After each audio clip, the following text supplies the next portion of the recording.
अब जीव की परिभाषा समझिए संक्षेप में। जीव अणु है, भगवान विभु है। अब देखिए अंतर, जीव अणु है, अणु माने सबसे छोटे से छोटा।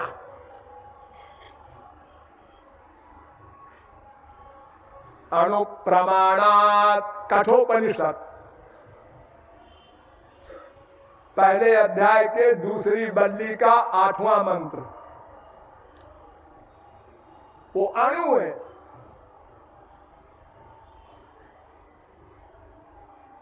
एषोणुरात्मा मुंडकोपनिषद दूसरे मुंडक के चौथे खंड का 14वां मंत्र, अर्थात वो अणु है। बालाग्र शतभागस्य शतधा कल्पितस्य च भागो जीवस्त विज्ञेय सचानंत्याय कल्पते। बाल की मोटाई के 100 टुकड़े करो, फिर उस एक टुकड़े में सैकड़ों टुकड़े करो, यानी सबसे सूक्ष्म सबसे बारीक ये आत्मा है। कभी किसी एक्सरे में नहीं आई, कोई वैज्ञानिक किसी प्रकार से उसका साक्षात्कार नहीं कर सका, ऐसा अणु है।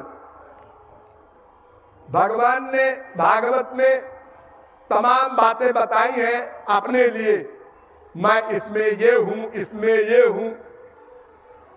तो सूक्ष्माणामप्यहम जीवा, जितनी सूक्ष्म वस्तुएं हैं उनमें मैं जीव हूं। जीव यानी इतना अणु हूं।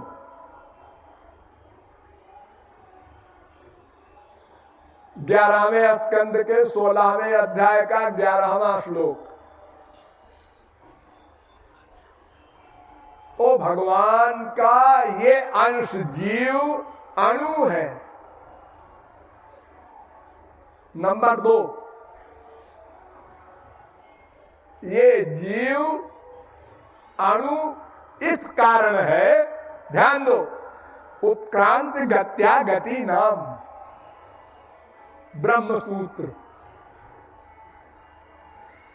जीव की ऊपर गति होती है, और गति और आगति 3 बातें।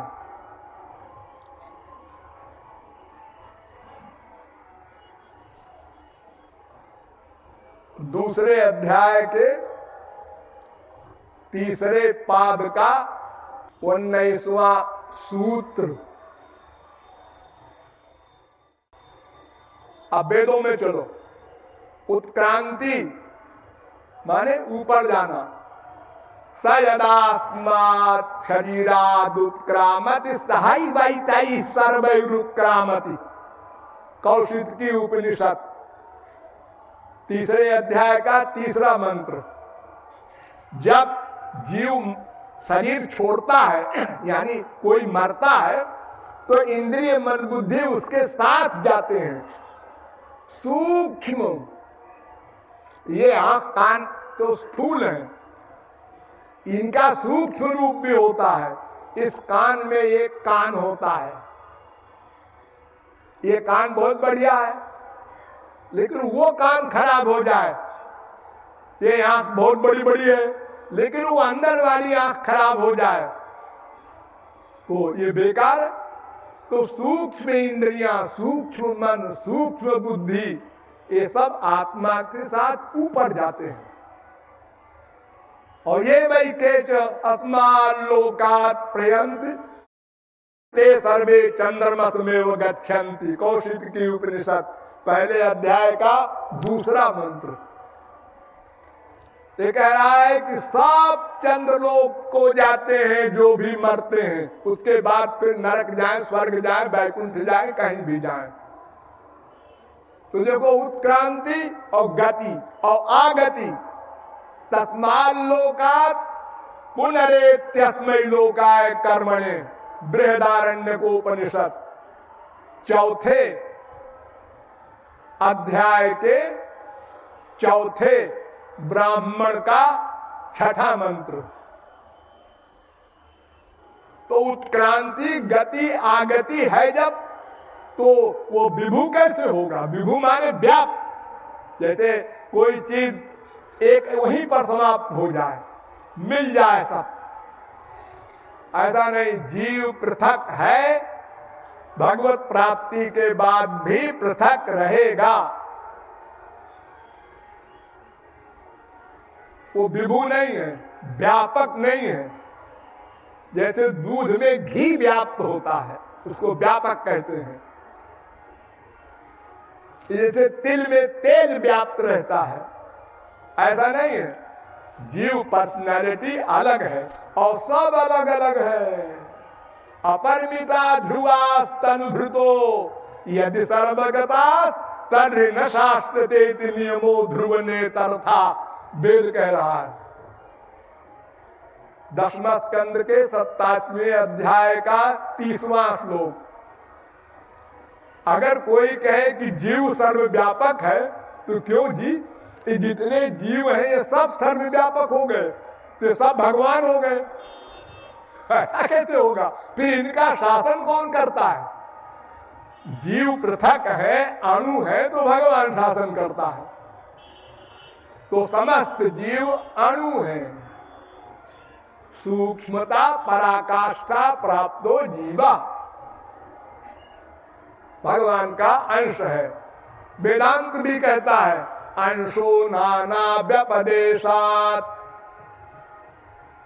जीव भगवान का अंश है। दूसरे अध्याय के तीसरे पाद का 43वां सूत्र।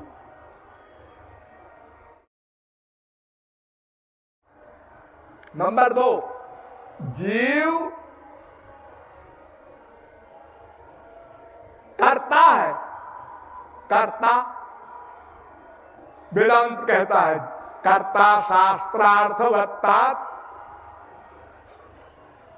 दूसरे अध्याय के तीसरे पाद का 33वां सूत्र। प्रत्येक जीव करता है, कर्म करने का अधिकार है उसको। अथ जो वेदेदम जिघ्राण स आत्मा, छांदोग्योपनिषद 8वें प्रपाठक का 12वें खंड का 4था मंत्र। एष आत्मा स्प्रष्टा श्रोता घ्राता मंता बोधा कर्ता विज्ञानात्मा पुरुषा स परे अक्षर आत्मन संप्रतिष्ठते।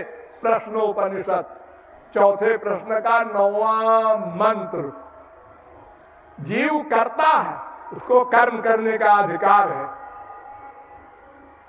और जीव ज्ञाता है, ज्ञोता एव ब्रह्म सूत्र कह रहा है। दूसरे अध्याय के तीसरे पाद का 18वां सूत्र। वो ज्ञाता है, वो ज्ञान स्वरूप है, ऐसा कहते हैं अद्वैती लोग। ऐसा नहीं, वो ज्ञाता है। ठीक। तो इस प्रकार जीव की संक्षिप्त परिभाषा मैंने आपको बताई। तो ब्रह्म और जीव और तीसरी है माया। ये माया जीव पर हावी है। एक दिन हावी हुई ना, अनादिकाल से, माने सदा से। जीव नाम की पर्सनैलिटी की परिभाषा जो भगवान का अंश हो प्लस माया के अंडर में हो, सदा से। ऐसा कभी न सोचना कभी तो माया लगी होगी। नो नो, अगर माया से छुटकारा पा जाए कोई, तो फिर माया नहीं लग सकती। अन्यथा कोई भगवत प्राप्ति क्यों करेगा? क्यों जी? पहले माया नहीं लगी थी हम लोगों को। हाँ, एक दिन लगी। हाँ, तो अगर आज हम भगवत प्राप्ति कर लेंगे और माया चली जाएगी, हाँ, तो फिर आ जाएगी। ऐसा नहीं है। प्रकाश के ऊपर अंधकार का अधिकार कभी नहीं हो सकता, ऐसे ही भगवान के ऊपर माया का अधिकार कभी नहीं हो सकता। इसी प्रकार जब जीव में भगवान आ जाते हैं, यानी माया चली गई और भगवान की प्राप्ति किया जीव ने, तो फिर कभी माया नहीं आ सकती। सदा पश्यन्तु सूरयः तद विष्णोः परमं पदम, साख्यायिनी उपनिषद, चौथा मंत्र। सदा के लिए वो आनंदमय हो गया, अब फिर माया नहीं आ सकती। तो सदा से माया का अधिकार जीव पर है, लेकिन सदा रहेगा ये कंपल्सरी नहीं। अगर साधना कर ले हम सही सही तो माया सदा को चली जाएगी, माया शक्ति रहेगी, हमसे चली जाएगी, औरों पर रहेगी। अन्यथा तो कोई भगवान का अवतार या कोई महात्मा माया को मार देता, साथ को छुट्टी मिल जाती। जैसे कोई डाकू है, वो तमाम लोगों को तंग करता है, किसी पुलिस वाले ने उसको गोली मार के मार दिया, साथ को आराम हो गया, छुट्टी, सब खुशी मना रहे। ऐसा नहीं है, माया शक्ति है, वो मैंने बताया अभी ना, आजा, सदा से है, सदा रहेगी। हमारे ऊपर जो माया का अधिकार है, इससे हमको छुट्टी मिल सकती है, बस। जैसे बेड़ी होती है जेल में, तो बेड़ी एक को लगाई गई, आज उसका समय पूरा हो गया 2 साल, अब जाओ तुम्हारी छुट्टी, उसकी बेड़ी खोल दी, अब दूसरे को लगा दी वही बेड़ी। तो माया को समाप्त नहीं कर सकता कोई। ये ब्रह्म जीव माया, तीन में कोई किसी को समाप्त नहीं कर सकता। छुटकारा दिला देते हैं भगवान, बस इतना करते हैं। तो जीव माया ये दोनों भगवान की शक्ति है। जीव अणु है और जीव ज्ञाता है और जीव नित्य है और जीव कर्ता है। इतनी छोटी छोटी परिभाषा संक्षेप में समझ लीजिए हम लोग क्या है ये। अब ब्रह्म को समझना चाहिए कि वो आनंद ब्रह्म जो है उसको जानना है। हाँ, मेन काम ये है, उसको जाना जाए। हाँ, क्यों जाना जाए? इसलिए जाना जाए कि हमारी दुख निवृत्ति हो, आनंद प्राप्ति हो। आनंद को पाने के लिए उसका जानना कंपलसरी है। नान्य पंथा विद्यते जनाय, वेद कह रहा है और कोई मार्ग है ही नहीं। हम भगवान की शरण में नहीं जाते जी, और कोई रास्ता होगा? जैसे यहां से कलकत्ता जाने के तमाम रास्ते हैं, घूम के जाओ और घूम के जाओ। आज हम आ रहे थे अभी, तो हमने कहा बड़ी दूर है जी, फूलबाग कहां से जा रहे हैं हम लोग? तो ड्राइवर ने कहा कि वो पुलिस वाले ऐसे रास्ते से ले जा रहे हैं कि भीड़ न मिले बहुत। तो रास्ते बहुत सारे होते हैं ना, भगवान के सिवा और कोई मार्ग नहीं है जो दुख से छुटकारा दिला दे, या माया से छुटकारा दिला दे, या आनंद प्राप्ति करा दे।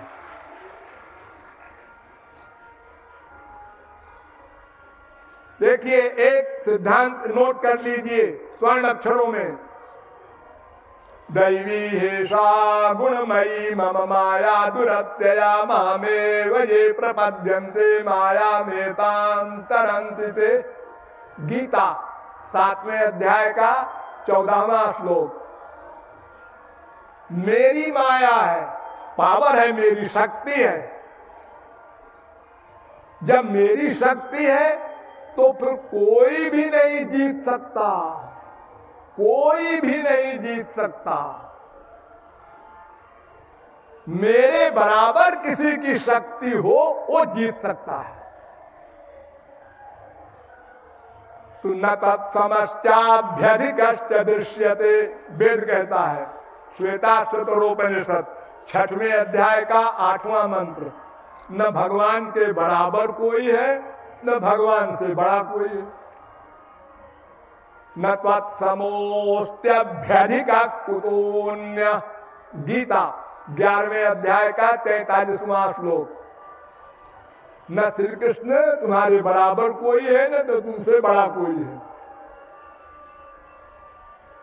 स्वयं तो साम्यातिशयस्त्रधीशा, 3रे स्कंद के 2 अध्याय का 21वां श्लोक भागवत। निरस्त साम्यातिशयेन राधसा, भागवत 2 स्कंद के 4 अध्याय का 14वां श्लोक। अर्थात भगवान के बराबर ही कोई न था, न है, न होगा, और भगवान से बड़ा होने का तो प्रश्न ही नहीं। इसलिए माया को कोई नहीं जीत सकता। ऋषि मुनि योगी तपस्वी करोड़ों कल्प खप खप के मर जाए। कृपा करो, कृपा